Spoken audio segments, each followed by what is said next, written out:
Welcome all of you in my channel. इससे पहले हमने टेंस में सिंपल प्रेजेंट टेंस बताया था। अब नेक्स्ट है present continuous tense. Simple present tense में हमने स्ट्रक्चर पढ़ी थी कि subject plus main verb, s or es, object and other verb. Singular subject के साथ हमने एसआरईएस लगाया था और प्लूरल सब्जेक्ट के साथ हमने एसआरईएस नहीं लगाया था। अब नेक्स्ट हमें पढ़ना है प्रेजेंट कॉन्टिन्यूअस टेंस। इसका अनदर नेम क्या है? प्रेजेंट प्रोग्रेसिव टेंस भी हम इसे कहते हैं। तो सबसे पहले हमें ये जानना होगा कि what is the definition of the present continuous tense. Present continuous tense हम कहते किसको हैं? तो जैसा कि नेम से ही पता चलता है कि प्रेजेंट यानी जो अभी चल रहा है, प्रेजेंट यानी जो वर्तमान समय में अभी जो चल रहा है, which time is continuing, continue यानी जो चल रहा है। तो कंटिन्यू का मतलब जो अभी चल रहा है, और प्रेजेंट यानी अभी वर्तमान टाइम में, यानी प्रेजेंट टाइम में जो काम चल रहा है, that is called present continuous tense. The present continuous tense is used to describe ongoing happening in present time. Ongoing happening in present, or to show that action using in present will have the result in near future. यानी कि कोई भी काम अभी present time में चल रहा है, जैसे कि I am studying to become a doctor, यानी मैं स्टूडिंग यानी कि मैं अभी पढ़ाई कर रहा हूँ। किस लिए कर रहा हूँ? डॉक्टर बनने के लिए। तो उसका रिजल्ट क्या होगा? नियर फ्यूचर में, मतलब फ्यूचर में रिजल्ट निकलेगा। अभी तो रिजल्ट नहीं निकलेगा ना, अभी बस काम उसका क्या है कि वो पढ़ाई कर रहा है या मैं पढ़ाई कर रही हूँ, जो कोई भी है, मतलब वो उसका काम अभी भी कंटिन्यू है, चल रहा है, और उसका रिजल्ट कल निकलेगा, कब निकलेगा, फ्यूचर में निकलेगा या नहीं निकलेगा, यानी ये नियर फ्यूचर के रिजल्ट को बताता है। Present continuous tense is used to describe ongoing happening in present और to show that action using in present will have the result in near future. यही अभी बताया कि नियर फ्यूचर यानी ये ज़रूरी नहीं है कि अभी रिजल्ट निकले, रिजल्ट फ्यूचर में निकलेगा, अभी बस वो उसका काम अभी प्रेजेंट टाइम में चल रहा है। जैसे आई एम टीचिंग, मैं अभी पढ़ा रही हूँ, यानी यू आर लिसनिंग, और तुम सुन रहे हो। तो इस तरह से कोई भी काम प्रेजेंट टाइम में कंटिन्यू है, यानी चल रहा है, तो वो प्रेजेंट कॉन्टिन्यूअस टेंस होता है। एग्जाम्पल है रवि इज प्लेइंग, रवि खेल रहा है, यानी खेलने का काम अभी भी चल रहा है। आई एम टीचिंग, मैं पढ़ा रही हूँ, यानी मेरे पढ़ाने का काम अभी भी प्रेजेंट टाइम में अभी वो कीप ऑन गोइंग यानी चल रहा है। My sister is enjoying in the market, I am studying to become a doctor. इसकी स्ट्रक्चर होगी सब्जेक्ट प्लस, इसमें हेल्पिंग वर्ब होती है, एचआरएम का यूज होता है, फिर मेन वर्ब में ING, then object and other verb. ये इसकी स्ट्रक्चर होगी। Some more example of the present continuous tense. Ongoing action यानी कोई भी काम जो कंटिन्यू चल रहा है, keep on going in present time. He is talking with his sister, he is talking with his sister, यानी वो अपनी सिस्टर से बात कर रहा है, यानी अभी भी वो अपनी सिस्टर से बात कर रहा है, यानी बात करने का काम अभी भी कंटिन्यू है, लगातार किए जा रहा है। She is standing near the gate, वो गेट के पास खड़ी है, यानी अभी लगातार वो गेट के पास खड़ी हुई है। इसका स्ट्रक्चर क्या बनेगा? सब्जेक्ट प्लस, सब्जेक्ट तो सब में ही आता है, फिर इसमें हेल्पिंग वर्ब एचआरएम का यूज किया गया होता है। ये एक टू बी फैमिली के ये 3 मेंबर्स हैं, एचआरएम, इसका हम यूज करते हैं as the form of a helping verb. Subject plus is are am, after that main verb में ING, then object and other verb. ये इसका स्ट्रक्चर है। जब भी मेन वर्ब में आईएनजी लगी रहे, यानी वो कॉन्टिन्यूअस का ही है। Present continuous, past continuous and future continuous, present perfect continuous, past perfect continuous, future perfect continuous, यानी जितने भी कॉन्टिन्यूअस सेंटेंसेस होते हैं, जब भी हम कॉन्टिन्यूअस का नाम लेते हैं, इसका मतलब है कि मेन वर्ब में आईएनजी लगेगी ही लगेगी। जैसे पास्ट कॉन्टिन्यूअस में वाज वर्ब लगता है, और मेन वर्ब में उसमें भी आईएनजी लगती है, फ्यूचर कंटिन्यूस में विल बी शैल बी होता है, उसमें भी वर्ब में आईएनजी लगती नहीं। जब भी कंटिन्यूस आता है तो वर्ब में, मेन वर्ब में आईएनजी लगती ही है। तो इसका स्ट्रक्चर हो गया subject plus is are am, main verb में आईएनजी। किस किस के साथ हम इज का यूज करते हैं? ही, शी, इट और एनी नेम, यानी सिंगुलर सब्जेक्ट के साथ हम इज का यूज करते हैं। ओनली आई के साथ हम हमेशा एम का यूज करेंगे, और बी, यू और दे, बी यू दे के साथ हम आर का यूज करेंगे। इस तरह से ही, सी, इट किसी नेम के साथ हम इच का यूज करेंगे, आई के साथ एम और बी, यू, दे के साथ आर। तो ये एग्जाम्पल है कि she is standing near the gate, तो ये इज हेल्पिंग वर्ब हो गई। सी क्या है? सब्जेक्ट। सी है तो यहाँ पे इज लगेगा, तो ये हेल्पिंग वर्ब इज हो गई। स्टैंडिंग यानी ये मेन वर्ब है जिसमें आईएनजी लगाया है, और गेट क्या है? ये ऑब्जेक्ट है। गेट तो होगा ही, क्योंकि ऑब्जेक्ट के बिना तो हमें सेंटेंस समझ में नहीं आता है। ही क्या है? सब्जेक्ट है। इज क्या है? हेल्पिंग वर्ब है। फिर टॉकिंग मेन वर्ब में आईएनजी, और विथ प्रेपोजिशन है हिज, ही का पॉजेसिव हिज होता है, और सिस्टर क्या है? ऑब्जेक्ट है। फिर नेक्स्ट है Manisha is reading a book. Manisha यहाँ पे किसी का नेम है, मनीषा यानी किसी का नेम है, तो किसी के नेम के साथ हम क्या इज हेल्पिंग वर्ब का यूज करते हैं। तो मनीषा इज रीडिंग, मनीषा क्या है? सब्जेक्ट है। इज हेल्पिंग वर्ब है। रीड जो कि मेन वर्ब है, इसमें आईएनजी लगाया है, और बुक क्या है? ऑब्जेक्ट है।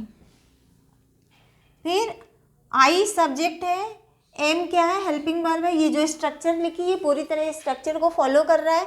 ये स्ट्रक्चर लिखी हुई है कि सब्जेक्ट आएगा, फिर इज आर एम आएगा, फिर वर्ब में आईएनजी आएगा, ऑब्जेक्ट आएगा, अदर वर्ड आएगा। ये पूरी की पूरी स्ट्रक्चर इन एग्जाम्पल्स में अप्लाइड हो रही है। ये जो स्ट्रक्चर है, ये स्ट्रक्चर लर्न करनी होगी।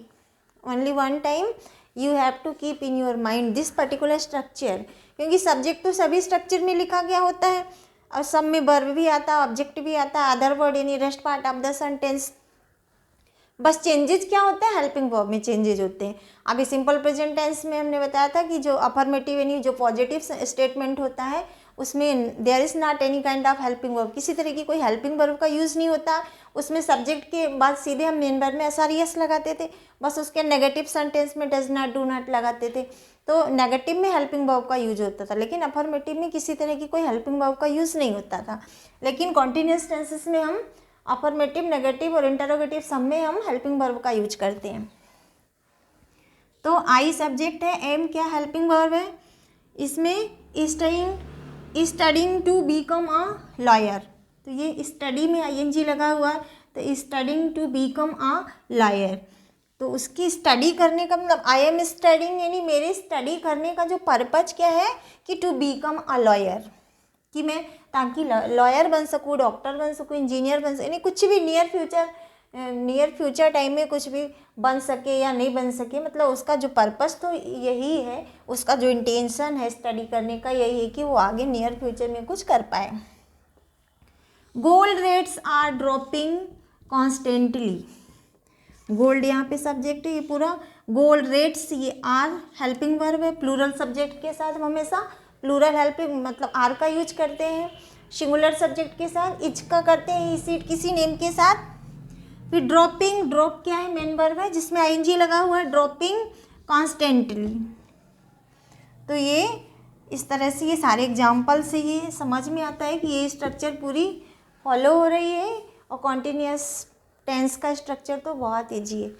फिर नेगेटिव में देखेंगे, नेगेटिव में बस कुछ नहीं है, बहुत ईजी है, बस हमें नॉट लगा देना है। Helping verb is are am के बाद हमें नॉट लगा देना है। तो क्या बनेगा इसका structure? Subject plus is are am plus not, फिर वर्ब में I N G, object and other word. बस इसमें हेल्पिंग वर्ब के बाद हमें नॉट लगाना, बाकी सारी स्ट्रक्चर एज इट इज़ रहेगी। ये जितने भी एग्जाम्पल लिखे हुए हैं इनको सब में हम हेल्पिंग वर्ब के बाद नॉट लगा देंगे तो नेगेटिव में कन्वर्ट हो जाएगा। जैसे he is talking with his sister, he is not talking with his sister, he is not talking with his sister, यानी इज के बाद क्या लग जाएगा, नॉट लग जाएगा, तो क्या हो जाएगा, he is not talking with his sister. यानी जितने भी एग्जाम्पल हैं सारे एग्जाम्पल में हम हेल्पिंग वर्ब के बाद नॉट लगाते जाएंगे। She is standing near the gate, she is not standing near the gate. Manisha is reading a book, Manisha is not reading a book. I am studying to become a lawyer, I am not studying to become a lawyer. Gold rates are dropping constantly, gold rates are not dropping constantly. इस तरह से ही बहुत easiest है, इसमें समझ में आता है कि जैसे भी helping verb is are am के बाद सब में हम नॉट लगाते जाएंगे। जैसे सेकेंड एग्जाम्पल है कि she is standing near the gate, तो इसका she is not standing near the gate.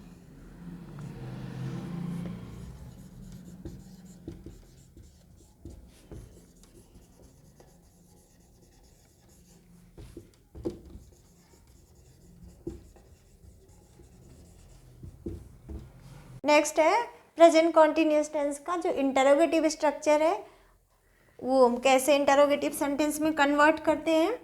तो प्रेजेंट कॉन्टिन्यूस टेंस का ये स्ट्रक्चर हो जाएगा इंटरोगेटिव सेंटेंस में। सबसे पहले हम क्या लिखेंगे, हेल्पिंग वर्ब लिखेंगे, फिर सब्जेक्ट, फिर वर्ब में आईएनजी, फिर ऑब्जेक्ट एंड अदर वर्ब। क्योंकि किसी भी सेंटेंस को जब हम हेल्पिंग वर्ब बिगनिंग में लिखते हैं तो वो इंटरोगेटिव सेंटेंस होता है। यानी इंटरोगेटिव सेंटेंस का ये पहचान होता है कि हम जब भी हेल्पिंग वर्ब से सेंटेंस शुरू करते हैं तो वो इंटरोगेटिव सेंटेंसेस होता है। अब वो कौन सा वाला होता है जिसका आंसर हम यस और नो में देते हैं। तो there are two type of interrogative sentences. First whose answer is given yes और नो, एक तो वो होते हैं जिसका आंसर हम यस और नो में देते हैं, और दूसरा another type of interrogative sentences which begins with question word, जो क्वेश्चन वर्ड से शुरू होते हैं जिसका आंसर हम यस और नो में नहीं देते। उसके लिए हमें एक पर्टिकुलर आंसर देना होता है, हमें अपना रिप्लाई देना होता है। तो ये हेल्पिंग वर्ब यानी इसमें क्या आएगा, इज आर एम आएगा। Helping verb is are am का हम यूज करेंगे beginning of the sentence. After that subject, फिर action verb ING, action verb बोले या मेन वर्ब बोले या base form of the verb बोले, फिर ऑब्जेक्ट, देन अदर वर्ड यानी rest part of the sentence. तो सभी में रहता है, तो ये इसका स्ट्रक्चर हो जाएगा इंटरोगेटिव सेंटेंस का। तो ये अफर्मेटिव में दिया है, Reshu is celebrating her birthday. इसे हम जब भी चेंज करेंगे इंटरोगेटिव में तो सबसे पहले हेल्पिंग वर्ब लिखेंगे। तो इसमें हेल्पिंग वर्ब क्या है, इज है, तो इसका हो जाएगा इज रेशु। इज क्या हो गया, हेल्पिंग वर्ब, रेशु क्या हो गया, subject, is Reshu celebrating her birthday, her birthday. ये स्ट्रक्चर को हम अप्लाई करेंगे और फिर सेंटेंस को इंटरोगेटिव में कन्वर्ट करेंगे। ये स्ट्रक्चर एक तरह से ये फार्मूले की जैसी होती है। जैसे मैथ्स में हम किसी भी सम्स को सॉल्व करने के लिए कोई हम पर्टिकुलर फार्मूला अप्लाई करते हैं, इसी तरह ये स्ट्रक्चर्स जो हैं एज अ फार्मूला होता है। इस फार्मूला को हम अप्लाई करेंगे तो हम बहुत अच्छे से सेंटेंस को कन्वर्ट कर पाएंगे। यानी किसी भी सेंटेंस को कन्वर्ट करने के लिए या बनाने के लिए अफर्मेटिव, नेगेटिव, इंटरोगेटिव ये पर्टिकुलर स्ट्रक्चर्स हैं। तो only one time you have to keep in your mind that particular structure. बहुत सारी स्ट्रक्चर्स हैं, मैं एक बार लर्न तो करना होगा तभी समझ में आएगा।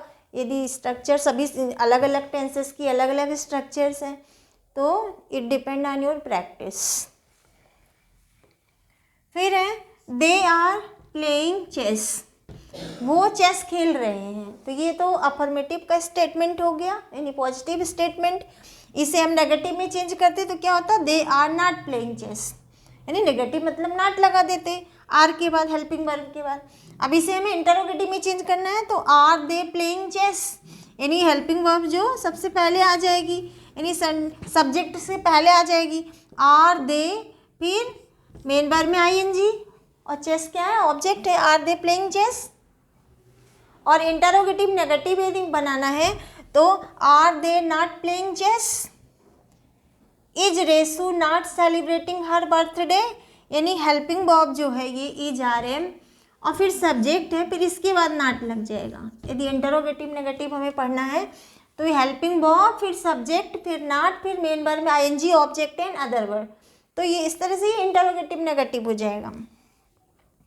तो ये बहुत ईजी है। हमें सबसे पहले स्ट्रक्चर को, you have to feed the structure of the present continuous in your mind.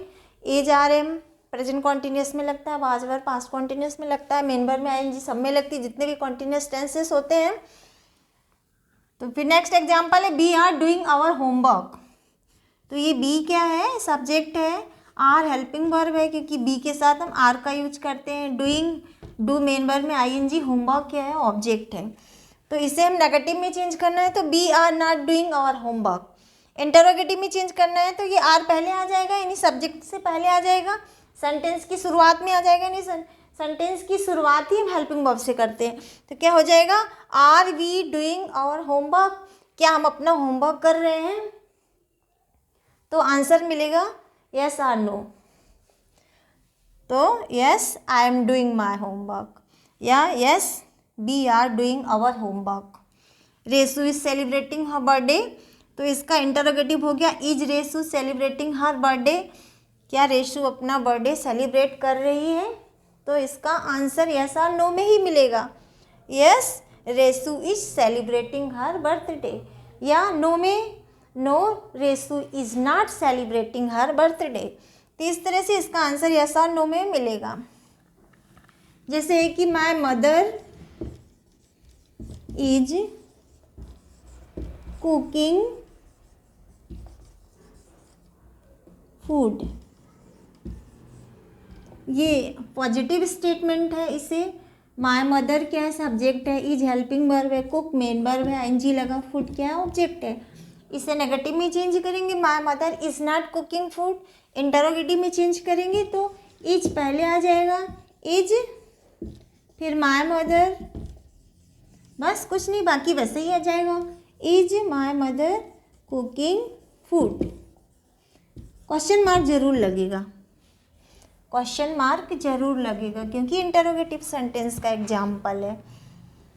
तो is my mother cooking food, क्या मेरी माँ खाना पका रही है। तो इसका आंसर यस और नो में yes my mother is cooking food, या एक दूसरा आंसर भी हो सकता है नेगेटिव में कि no my mother is not cooking food. तो ये जो हेल्पिंग वर्ब से शुरू होते हैं उनको हम यस और नो में आंसर दे सकते हैं बस। यदि इसी में हम क्वेश्चन वर्ड यूज कर रहे हैं तो फिर उसका आंसर यस और नो से नहीं हो पाएगा। जैसे कि why mother is not cooking food, why my mother is not cooking food. तो ये वाई से शुरू होगा तो फिर यस और नो से काम नहीं चलेगा, उसे हमें रीजन बताना होगा।